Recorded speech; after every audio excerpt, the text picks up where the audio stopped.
Okay, today I'm going to take a look at setting the high-speed idle cam for a choke-on carburetor setting. Choke-on meaning that the engine is cold or not warm. It's not winter time out here, so it's not as cold as it could be. See how nice day it is? Anyway, the engine I'm going to crank over and start. And I will point out the reading on the tachometer as the engine first starts. And then I'll let it run for a little while and see how much the RPM increases. Okay, if you take a look at the tachometer, it's reading about 1,300 RPM, I think. Let me see. I can get the RPM to read on the small LCD as well as the dial. Let me see if we can get that keyed in for us.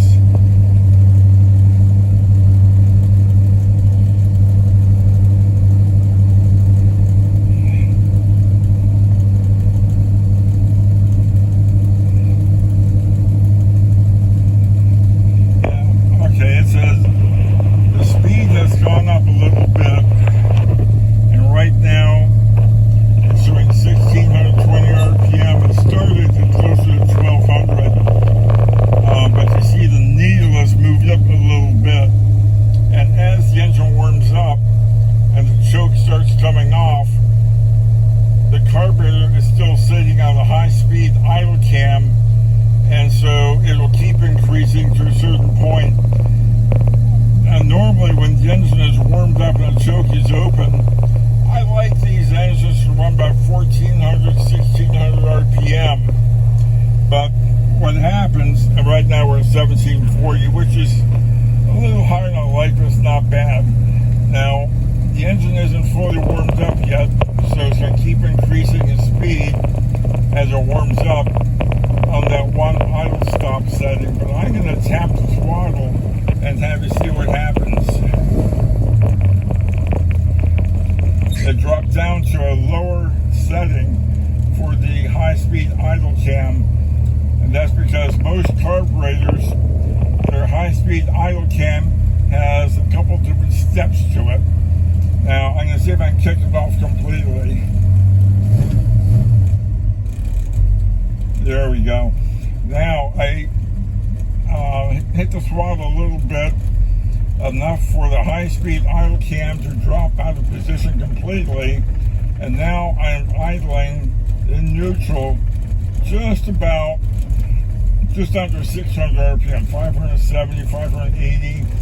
So a little bit rough of an idle because, first of all, the engine is still cold, and second of all, it's got a pretty lopey cam in it. It's not a stock camshaft. But also, I don't know if you can hear this. I'm going to rev the engine up, see if you can hear what I hear. Well, not too bad. Usually when it's really cold and I rev it, I can hear it go through a rich mixture misfire where the spark plugs are trying to load up with carbon because it's getting too rich a mixture. But in this case, I think the choke is off completely by now, and so I'm getting a smooth uptick on the engine as I rev it. When there's a rich misfire, it like stumbles every second or third spark hit, kind of misfires, but then the plugs clean up and it smooths out and everything's fine. Okay, I'm going to go ahead and turn this off and get under the hood and see if I can point some things out.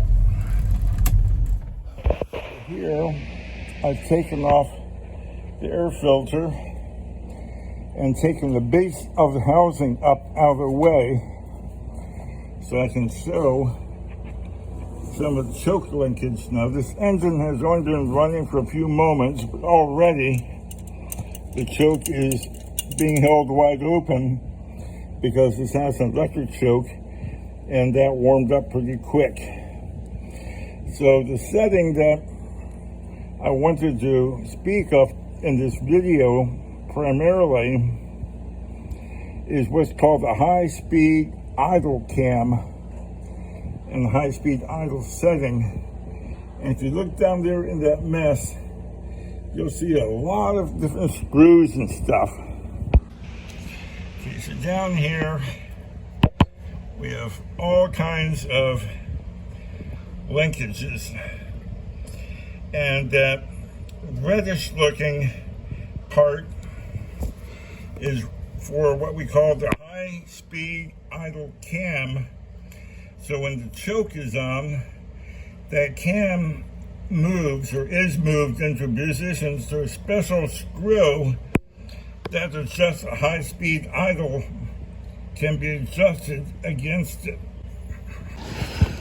Now, unfortunately, these are not easy to get to when the carburetor is installed.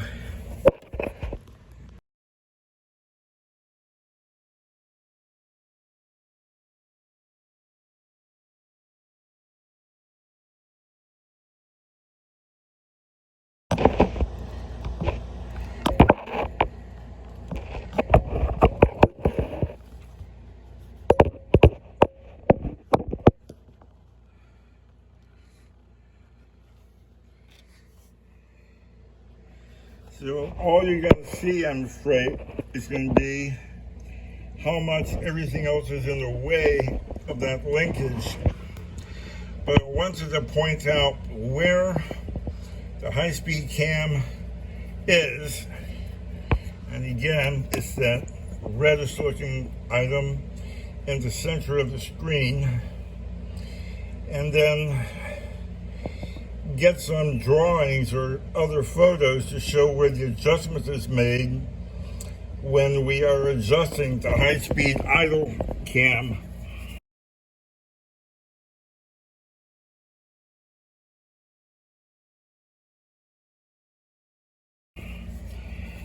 Set screw. So what we do, get this air filter base back on,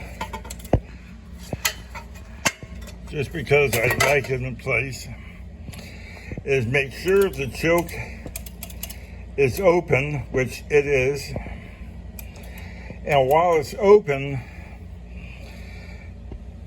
we can manually move that high-speed idle cam in position as you open the throttle a little bit to get the set screw up on the different steps of the cam. Most of the time, these high-speed idle cams have 2 or 3 steps to it. I'm not sure how many we have on this carburetor. I will have Linda hold the camera as I try to figure it out.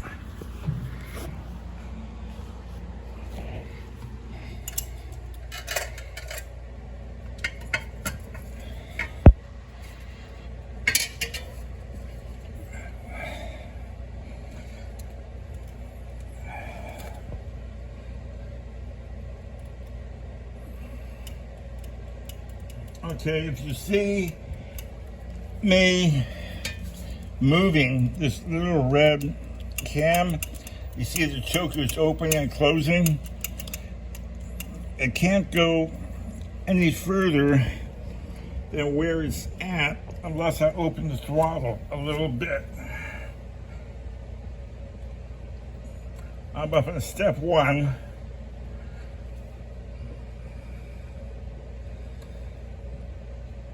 Step 2, step 3. Now the way I did that is as I slowly opened the throttle a little bit from the throttle arm, I started moving this red cam up. And I found that there were 3 stops, and each one I had to open the throttle a little bit more so you go to the next step, the second step, and then the third step. When there are 3 steps like that, most carburetors I've worked with, they use a middle step for the high-speed idle. So I'm going to go ahead and feel this again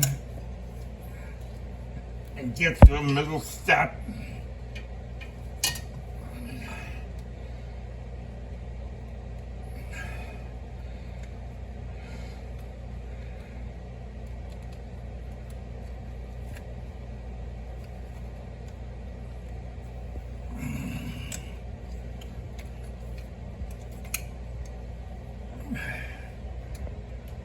Okay, now I had to use my little finger to force that choke open because it's cooling off a little bit and it started to try to close. When I opened the choke with my little finger, moved the throttle up a little bit, that red high-speed cam dropped out of position completely. And that's fine, I'm okay with that. So now, step one.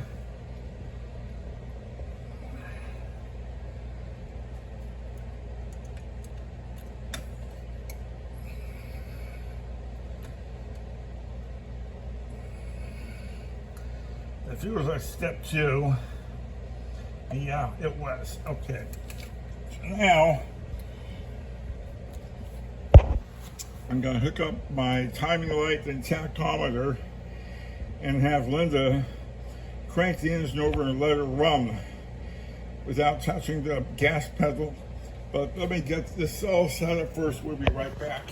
So the equipment I'm using right now is a timing light with a tachometer attached to it. I'm not worried about setting the timing on the engine. All I'm going to do is show the RPM. So I'm going to have Linda fire up the engine with...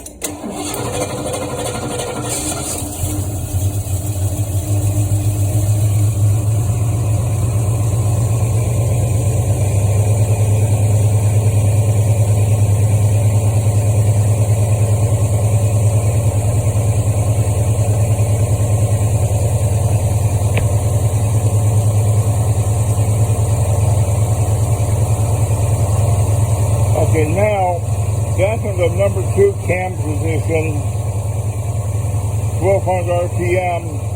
If we let it warm up a bit more, that'll go up a little faster. I'm going to have her tap the throttle to drop the idle speed cam.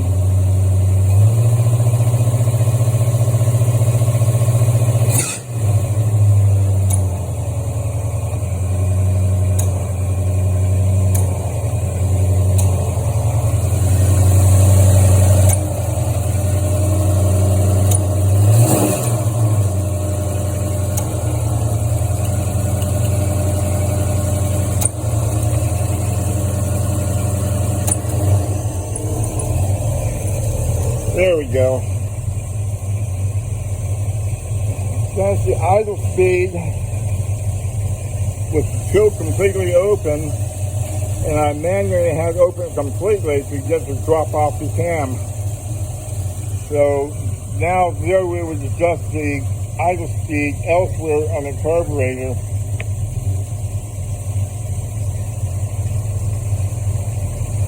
Now, I'll have her put the car in drive to see what the RPM is. Put your foot on the brake and put it in drive.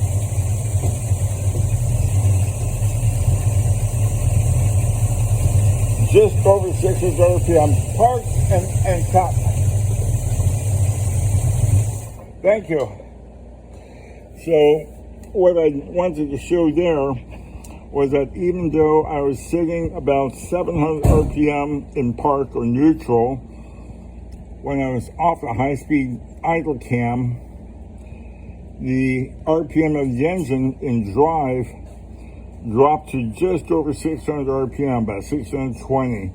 And I wanted between 600 and 650. Now, a lot of times these engines need to be about 150 RPM higher in neutral or park, say about 750. So when you put it in drive, it idles at 6 or 650. This particular engine is running a little richer at idle than a lot of cars might be. And that's because I wanted it as smooth as possible in idle. And I also have a pretty high stall speed on the torque converter, so it doesn't eat up a lot of engine RPM when in park or in drive or reverse. Anyway, I hope that makes some sense. I'll go ahead and put together some drawings and include them in this video.